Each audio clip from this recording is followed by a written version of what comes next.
ajma'in. Amma ba'd. Dewan Hakim yang arif dan bijaksana, pemuda-pemudi harapan Indonesia. Untuk mempersingkat waktu, izinkan saya Ij'ali Irsana Sidki sebagai pensyarah dan saya Siti Lailatul Husna sebagai qari'ah, serta saya Bina Husania sebagai syari tilawah dari Universitas Tidar. Berbagai bencana datang bertubi-tubi melanda Indonesia, dari erupsi Gunung Merapi hingga banjir bandang di Bali dan gempa berpotensi tsunami yang terjadi di Laut Flores. Kejadian tersebut terjadi di penghujung akhir tahun 2021 hingga memakan korban jiwa dan kerugian material. Seolah-olah Indonesia dikepung bencana hingga memunculkan berbagai prediksi hingga ramalan. Multatuli mengibaratkan bumi Indonesia laksana jamret yang berada di daratan khatulistiwa. Murai Syihab juga mengibaratkan tanah Indonesia laksana sekeping tanah surga yang dihamparkan di persada Nusantara. Dua ungkapan tersebut menggambarkan betapa indah dan hebatnya sumber daya alam yang kita miliki. Kita negara kaya, sumber daya kita potensial, tanah kita pun subur. Namun kenyataannya, masih banyak rakyat yang berada di bawah garis kemiskinan, bayi-bayi kekurangan gizi, belajar putus sekolah, bahkan rakyat mati menderita kelaparan. Mengapa hal ini terjadi? Mengapa bencana selalu datang menimpa bangsa ini? Dosa siapakah ini? Dosa pejabat, dosa konglomerat, dosa ulama, atau dosa kita semua? Jelasnya, kita semua yang menanggung bencana ini. Berkali-kali Allah memperingati bangsa ini dengan berbagai macam musibah. Mengapa Allah berkali-kali menegur kita? Ini disebabkan sumber daya yang kita miliki belum dimanfaatkan oleh bangsa kita, melainkan dieksploitasi, diikis habis oleh bangsa-bangsa lain sebagai aksi penjajahan gaya modern. Bahkan akhir-akhir ini akibat kecongkakan tangan-tangan manusia itu sendiri yang dibungkus sains dan teknologi telah mengikis habis keramahan alam, sehingga yang tampak adalah krisis lingkungan, polusi, malapetaka atomik, mengikisnya lapisan ozon hingga ancaman terjadinya hujan api di beberapa belahan dunia. Fenomena tersebut menandakan ketidakharmonisan hubungan manusia dengan alam raya. Akibatnya dirasakan oleh manusia sendiri. Jika alam lingkungan dipelihara akan berdaya guna, tapi jika dibiarkan akan menimbulkan bencana. Demikianlah ungkapan Edward Buckle dalam History of Civilization in England. Melihat betapa pentingnya melihara lingkungan guna kelangsungan hidup kita dan generasi-generasi setelah kita, maka perlu kita renungkan secara mendalam dengan mengkoreksi diri masing-masing. Jangan pernah sekali-kali berburuk sangka kepada Allah. Tuhan menunjukkan ini semua karena kita yang telah menentangnya. Berbuat maksiat kepada Allah adalah sumber malapetaka atau hadirnya bencana. Berdasarkan deskripsi inilah tertarik hati kami untuk menyampaikan syarahan yang berjudul Menyikapi Bencana Berlandaskan Nilai-Nilai Agama.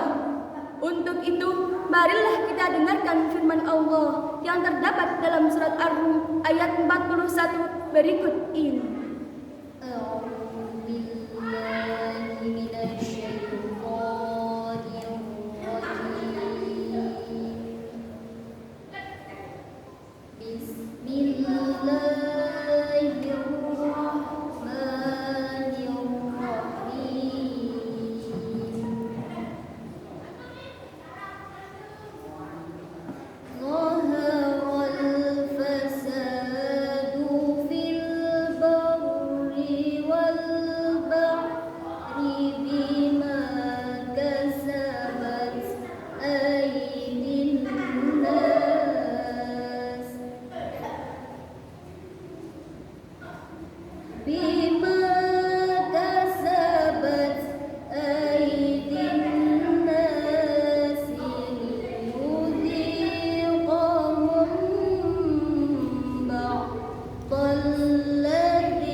ليذيقهم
halaman 76 menjelaskan bahwa kata al-fasad pada ayat di atas adalah keluarnya sesuatu dari keseimbangan baik sedikit maupun banyak. Ayat di atas menyebutkan darat dan laut sebagai tempat terjadinya al-fasad, berarti daratan dan lautan sebagai arena terjadinya kerusakan. Juga berarti daratan dan lautan itu sendiri yang rusak.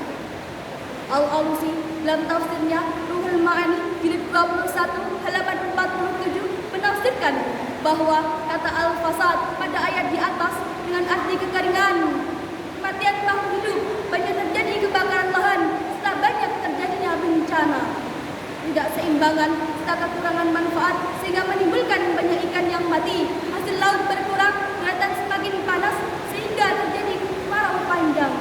Alhasil keseimbangan lingkungan menjadi kacau.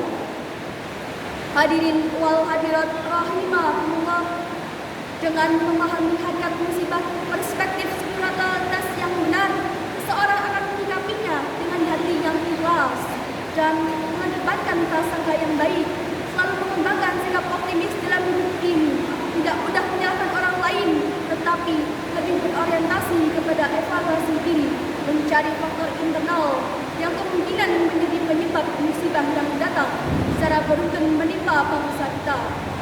Sebagaimana firman Allah dalam Al-Quran surat Al-Baqarah ayat 153.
Allah Subhanahu wa Ta'ala menjelaskan bahwa sarana yang paling baik untuk menanggung segala macam cobaan ialah dengan sikap sabar dan banyak sholat. Sa'id bin Jubair mengatakan, sabar berarti pengaduan seorang hamba kepada Allah atas musibah yang menimpanya dan ketabahannya di sisi Allah dengan mengharapkan pahala darinya. Terkadang seseorang digoncangkan dengan berbagai masalah, namun ia tetap tegar dan tidak melihat pilihan lain kecuali bersabar. Oleh karena itu, berkenaan dengan musibah-musibah yang beruntun ini, hendaknya manusia tidak merasa angkuh dengan menyalahkan alam, apalagi sampai menjadikan takdir sebagai kambing hitamnya. Sebagaimana yang kita saksikan, beberapa tokoh nasional dan oknum pejabat yang berwenang di sektor pelestarian lingkungan menyalahkan curah hujan dan luapan sungai sebagai penyebab banjir dan mengabaikan kegiatan-kegiatan eksploitasi tambang dan hutan karena arogansi kebijakannya sebagai penyebab utama musibah ini. Sungguh, ini adalah sebuah kesombongan manusia yang tidak merasa bersalah ketika banyak perilaku dan kebijakan yang berpotensi merusak alam, tetapi menunjuk proses alam yang merupakan sunatullah menjadi pemicunya. Jika bencana sedang terjadi, sepatutnya kita tidak memancing murka Allah dan melakukan hal-hal yang memperburuk keadaan. Sudah sepantasnya manusia menyadari dan mulai mengevaluasi diri. Dewan Hakim dan hadirin yang kami hormati, bencana akan terus datang jika kita tidak berhenti berbuat kejahatan dan kemaksiatan di muka bumi ini. Dengan demikian, Agar bencana tidak datang lagi, peliharalah lingkungan dengan sebaik-baiknya. Secara umum, untuk menghentikan bencana ini, strateginya adalah kembali kepada Allah. Jangan lagi berbuat maksiat dan kejahatan kepadanya. Mudah-mudahan Allah melindungi dan menyelamatkan bangsa ini dari kembalinya bencana di masa mendatang. Terima kasih atas segala perhatian. Mohon maaf atas segala kekurangan. Akhirul kalam.